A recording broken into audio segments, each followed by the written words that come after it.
എന്തിനാണ് ഇത് പറയണേ ഞമ്മൊരു കാര്യം ചെയ്യും എന്നെ കൊണ്ട് വീട്ടിൽ കൊണ്ടാക്ക് രണ്ടാമത് വന്ന് ക്യാമറ ഇട് എന്നിട്ട് നമുക്ക്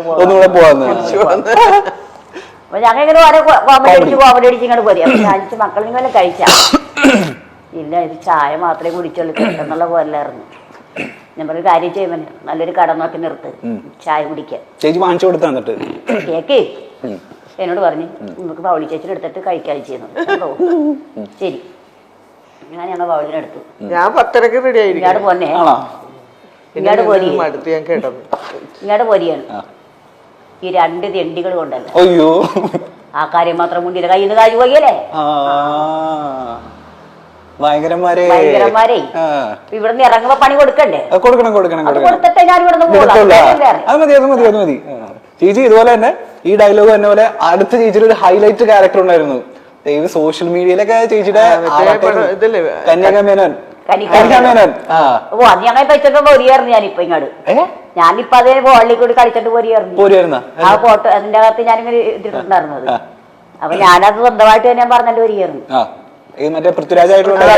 കഴിഞ്ഞ ദിവസം ആ സിനിമ ഉണ്ടായിരുന്നു ഞാനപ്പോ ഇത് മാത്രം കാണാൻ വേണ്ടി അവരുടെ മോളിയുടെ സീൻ കണ്ടിട്ട് മാറ്റാൻ നല്ല ഇഷ്ടമായിരിക്കും അത് സോഷ്യൽ മീഡിയയിൽ എല്ലാ ചാനലിലും അത് തന്നെയായിരുന്നു ആ സമയത്തൊക്കെ ഭയങ്കര എന്താണത് എല്ലാവരും വെക്കുമ്പോഴേക്കും ഇതാണെങ്കിൽ വിചാരിക്കട്ടെ ഓ സെയിം ടീം ബ്രോ ഞാനാണ് സെയിം ടീം ബ്രോ അടിച്ചത് ഇപ്പൊ വന്നിട്ടും പോയിട്ട് എല്ലാരും സെയിം ടീം ബ്രോ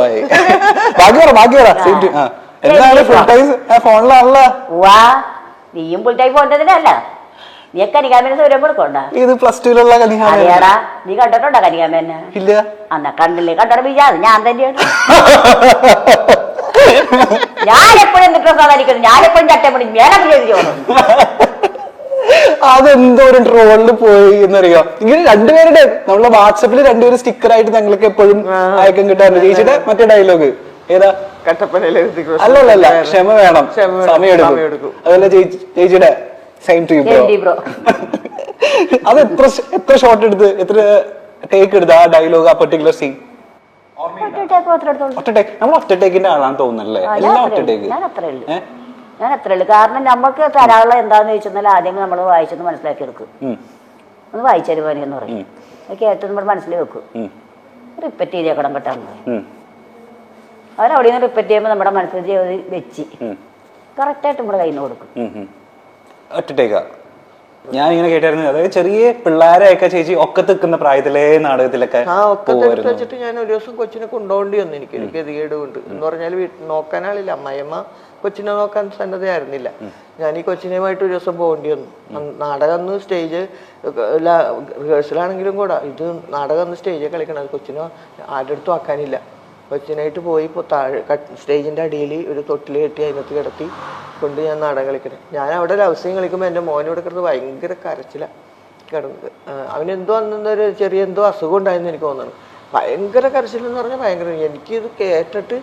ഞാൻ അഭിനയിക്കലുണ്ടെന്ന് മാത്രമേ ഉള്ളൂ ഓട്ടോമാറ്റിക്കലായിട്ട് ചെയ്തു പോകണമെന്ന് മാത്രമേ ഉള്ളൂ ഇപ്പോൾ ഇറങ്ങി വന്ന് കൊച്ചിനെ എടുത്ത് പിറ്റേ ദിവസം രാവിലെയാണ് ഇനി പോനാ അപ്പോൾ അന്ന് രാത്രി ഒരു വീട്ടിൽ കിടക്കാനായിട്ട് അവർ സൗകര്യം തന്നിട്ട് ആ വീട്ടിൽ അവർ കൊച്ചിനെ അവർ എൻ്റെ പ്രയാസം കണ്ടിട്ട് അവരും ഒരു തൊട്ടിലേലോ ഉറങ്ങുള്ളൂ എന്നൊക്കെ പറഞ്ഞിട്ട് അവരും ഒരു തൊട്ടിലൊക്കെ കെട്ടി തന്ന് ഒരു കണക്കിന് നേരം വിളിപ്പിച്ചു എന്തായാലും പിന്നെ എന്തോ അസുഖം ഉണ്ടായി അന്ന് ഭയങ്കര കരച്ചില്ല അങ്ങനെ കരയാറില്ലാത്തതാണ് അപ്പോൾ ഈ കൊച്ചിനുമായിട്ട് ഞാൻ ബസ് സ്റ്റോപ്പിൽ ഒന്ന് നിൽക്കണുണ്ട് ബസ് കയറി പോരാനായിട്ട് അപ്പോൾ നാടകം കണ്ട ആളുകളൊക്കെ ഉണ്ട് നാടകത്തിലെല്ലാം സൂപ്പർ വേഷമാണ് ചെയ്തേക്കണം അപ്പോൾ കണ്ട ആളുകളൊക്കെ ചായക്കടയിൽ നിന്ന് ചായ കുടിക്കുന്ന സമയത്താണ് ഞാനവിടെ നിൽക്കുന്നത് കൊച്ചിനായിട്ട് നിൽക്കണം അപ്പോൾ കൊച്ചു കരച്ചിൽ നിർത്തിയിട്ടില്ല എന്നിട്ടും ഞങ്ങൾ കരച്ചിലോട് കരച്ചിൽ അത് ഞാൻ എന്നെ വഴി ഡോക്ടറിൻ്റെ അടുത്ത് കാണിച്ചാണ് മരുന്ന് മേടിച്ചത് അപ്പോൾ ഇവർ അവിടെ നിൽക്കുമ്പോൾ കുറച്ച് ആളുകൾ ഇങ്ങനെ ഇരുന്ന് ഇരിപ്പുണ്ട് അവിടെ അവരിൽ ഒരാൾ പറഞ്ഞേ നാടകത്തിനടുത്ത് എങ്ങാണ്ടെന്ന്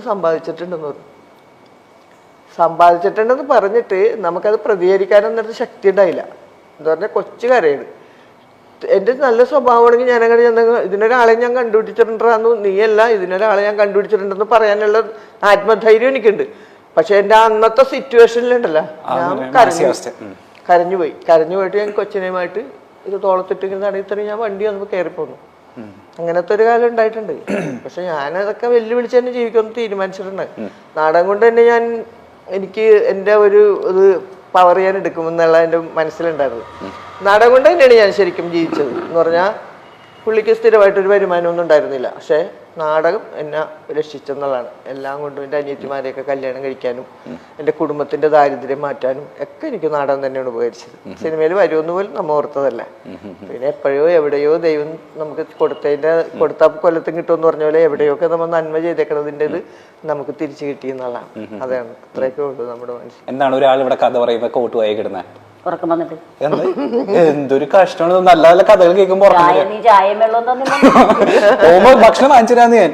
ചേച്ചി ഇതുപോലെ അനുഭവങ്ങൾ ഉണ്ടായിട്ടുണ്ട്? ഇതുപോലെ എന്തെങ്കിലും ചവിട്ട് നാടകത്തിന്റെ കരള ലയിപ്പിക്കുന്ന കഥ ഉണ്ടോ? എങ്ങനെ നല്ല നല്ല അനുഭവങ്ങൾ ചേച്ചി പറഞ്ഞില്ല ഇപ്പോ? അതേപോലെ അനുഭവങ്ങൾ നമ്മക്കൊണ്ട് ഞാനും മക്കളെ കൊണ്ടിട്ട് ചവിട്ടടക്ക് കൊണ്ട് താഴ്ത്തുകൊണ്ടേ കിടത്തി ചവിട്ടടം കടിച്ചിട്ട് ഞാനും പോന്നിട്ടുണ്ട്.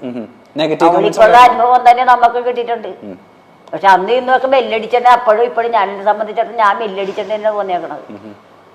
നമ്മളൊരാളുടെ മുമ്പിലും അനാവശ്യമായിട്ട് ചിന്തയും വർത്താനം പറയാൻ നമ്മൾ നിൽക്കില്ല. ഇവിടെ നേർക്ക് നേരെ അത്രേ ഉള്ളൂ.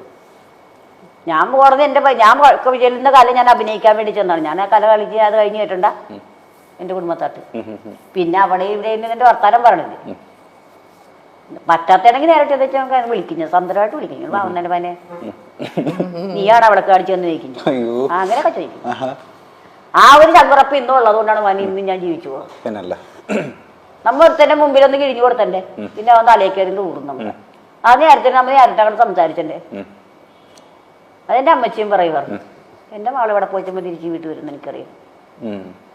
എന്റെ അമ്മ പറയും അവിടെ പോയിട്ടുണ്ട്, അവൾക്ക് വരാനറിയാന്ന് പറയും. പെങ്കൊച്ചല്ല, അവിടെ പെങ്കൊച്ച അവിടെ പോയിട്ടാണ് വരുമെന്ന്. നല്ല കുഴപ്പമുണ്ടെന്ന് പറയും. എനിക്ക് ഏറ്റവും വലിയ സന്തോഷം ഉണ്ടായത് എൻ്റെ മോനെ പ്രസവിച്ചിട്ടും മോനെ കണ്ടപ്പോഴാ. ആ ഒരു സന്തോഷം ജീവിതത്തിൽ ഒരിക്കലും ഉണ്ടായിട്ടില്ല. ഒരു കുട്ടിനെ നമുക്ക് എന്താ പറഞ്ഞാൽ ജീവിതത്തിന്റെ എല്ലാ പരീക്ഷണങ്ങളുടെയും നടുവിൽ നിന്നാണ് ആ കൊച്ചുണ്ടായത്. എനിക്ക് പറഞ്ഞാൽ ഒരുപാട് ജനങ്ങൾ വെറുത്തിട്ട് ഒരു സന്ദർഭത്തിലാണ് ഞാനൊരു ആള് സഹായത്തിനില്ല, ഒരു ഗ്ലാസ് വെള്ളം എനിക്ക് വായിൽ ഒഴിച്ചു തരാനല്ലാത്ത ഒരു സന്ദർഭത്തിലാണ് എൻ്റെ കൊച്ചിനെ ഞാൻ പ്രസവിക്കണത്. പ്രസവിച്ചു കഴിഞ്ഞ് ഞാൻ ഹോസ്പിറ്റലിൽ കൊണ്ടുപോയില്ല, ആ വീട്ടിൽ തന്നെ കിടന്നിട്ട് ഞാൻ കഷ്ടപ്പെട്ട് പണ്ടത്തെ ആൾക്കാർ പ്രസവിക്കണ പോലെ അവിടെ കിടന്ന് പ്രസവിച്ചെന്ന് പറഞ്ഞാൽ ജീവിതത്തിൽ ഒരിക്കലും ഒരാളും അനുഭവിക്കാത്ത അത്രയും വേദന നിന്നാണ് ആ കൊച്ചിനെ ഞാനൊന്ന് പ്രസവിക്കണം. പ്രസവിച്ച് കഴിഞ്ഞ് എടുത്തപ്പോൾ കൊച്ചു മിണ്ടണില്ല. കൊച്ചൻ്റെ സമയം കഴിഞ്ഞിട്ട് കൊച്ചിനെ അനക്കില്ല. പിന്നെ ആ പ്രസവം എടുത്ത ആ തള്ള ഇങ്ങനെയൊക്കെ അടിച്ച് ഒന്ന് കരഞ്ഞ് ആ സമയത്ത്. അപ്പം ഞാനിങ്ങനെ തലപൊക്കി കിടക്കണമെങ്കിലും തലപൊക്കി ഇങ്ങനെ നോക്കിക്കൊണ്ടിരിക്കണേ, ഈ കൈ കുത്തിയിട്ട് തലപൊക്കി ഇങ്ങനെ നോക്കിക്കൊണ്ടിരിക്കണേ. എൻ്റെ കൈ ഇവിടം വരെയും ഈ നിലത്ത് കൊണ്ടിട്ട് ഉരഞ്ഞിട്ട് പൊട്ടിയൊക്കെ നിന്നത് ഇവിടം വരെ അറിയണില്ല ഞാനത്. ചോര ഒഴുകണാണ് ഇവിടെ കൈ ഇങ്ങനെ. നമുക്ക് ഇതിനൊക്കെ ഒരു മാതാപിതാക്കന്മാര് അടുത്തില്ലെങ്കിലുള്ള അവസ്ഥയാണ് അന്നത്തെ. ശരിക്കും എൻ്റെ അമ്മ അല്ലെങ്കിൽ ഉണ്ടാവേണ്ടല്ലേ അതൊക്കെ.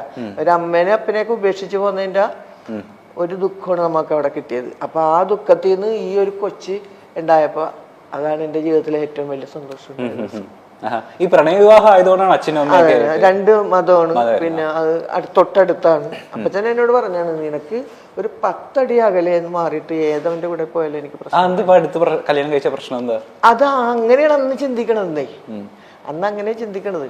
പക്ഷെ നമുക്ക് ഞാൻ പറയാം, പ്രേമിച്ചാളെ കെട്ടിയില്ലെങ്കിൽ പാവം എന്ന് പറയാൻ ഞാൻ നിർണ്ണയിച്ച. ഇന്നാണെങ്കിൽ പെണ്ണുങ്ങൾ പ്രസവിച്ചു കഴിഞ്ഞാലും വേറെ കല്യാണം കഴിച്ചു ആരെങ്കിലും അറിയണ്ട. അങ്ങനത്തെ ഒരു മൈൻഡ് ഉണ്ടെന്ന്. അന്നെന്ന് പറഞ്ഞാൽ നമ്മുടെ ബാല്യകാല സുഹൃത്താണ്. അത് അന്ന് തുടങ്ങി ഇങ്ങനെ മനസ്സിൽ വന്ന് എപ്പോഴോ ഒരു പ്രണയമായതാണ്. അപ്പൊ അതിൽ നിന്ന് വിട്ട് വേറൊരാളെ കല്യാണം കഴിക്കാൻ എന്നെ കല്യാണക്കാര്യം വന്ന ആളുകളോട് ഞാൻ നേരിട്ട് പറഞ്ഞിട്ടുണ്ട്, ഞാനിങ്ങനെ പ്രേമിക്കുന്ന അയാളാ, ഇനി വേറൊരാളെ ഇങ്ങനെ കല്യാണം കഴിച്ച് അങ്ങനെ സ്നേഹിക്കാൻ എനിക്ക് പറ്റില്ല കേട്ടോ. അങ്ങനെ നേരിട്ട് ഞാൻ പറഞ്ഞു അയച്ചിട്ടുണ്ട്. അതെ. അപ്പൊ പിന്നെ നമ്മള് അതിൽ തന്നെ വിട്ടപ്പോ അപ്പൊ അതിൻ്റെതായ ഒരു മാനസിക പിരിമുറുക്കങ്ങൾ ഒരുപാടുണ്ടായി. അത് അപ്പച്ചനെ അവരെ സ്ഥാനത്ത് നോക്കുമ്പോ അത് ഓക്കെ ശരിയാണല്ല. അപ്പനെ നമുക്കൊക്കെ എന്നെ പറ്റി ഭയങ്കര കണക്കൂട്ടലുകളായിരുന്നു. ഏറ്റവും മൂത്ത മോളായിരുന്നു. അപ്പൊ അതിൽ നിന്ന് വിട്ട് ഒരു കൈപ്പണി പോലും അറിയാൻ പാടില്ലാത്ത ഒരാളുടെ കൂടെ ഇറങ്ങി പോവാന്ന് പറഞ്ഞാൽ ചെറിയ പ്രായത്തിൽ 18 വയസ്സിൽ അതൊക്കെ തീരാത്ത ദുഃഖങ്ങളല്ലേ അവരുടെ ഉള്ളിലാ. പിന്നെ അതൊക്കെ ഞാൻ മാറ്റി. എൻ്റെ ഈ കലാരംഗം കൊണ്ട് തന്നെ ഞാൻ അവരൊക്കെ എല്ലാവരെയും മാറ്റിമറിച്ച് ഞാനത് നേടിയെടുത്ത്. രണ്ടാമത് അപ്പച്ചനെ അമ്മച്ചിനെയൊക്കെ മരണം വരെ നോക്കാനും അന്വേഷിക്കാനും അവർക്ക് ചെയ്യേണ്ട സഹായങ്ങളൊക്കെ ചെയ്യാനും അവരുടെ താഴെയുള്ള അവൾക്ക് എൻ്റെ അനിയത്തിനെയൊക്കെ കെട്ടിക്കാനായിട്ടൊക്കെ അപ്പച്ചൻ പറഞ്ഞ് ഇവരുടെ ഭാവി പോയല്ല എന്നൊക്കെ എന്നോട് പറഞ്ഞാണ്.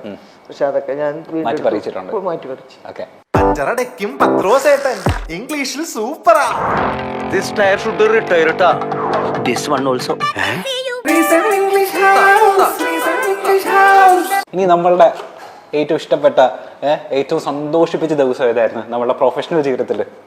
എനിക്ക് സന്തോഷം അറിയില്ല. അങ്ങനെ പറയില്ലേ ചേച്ചി?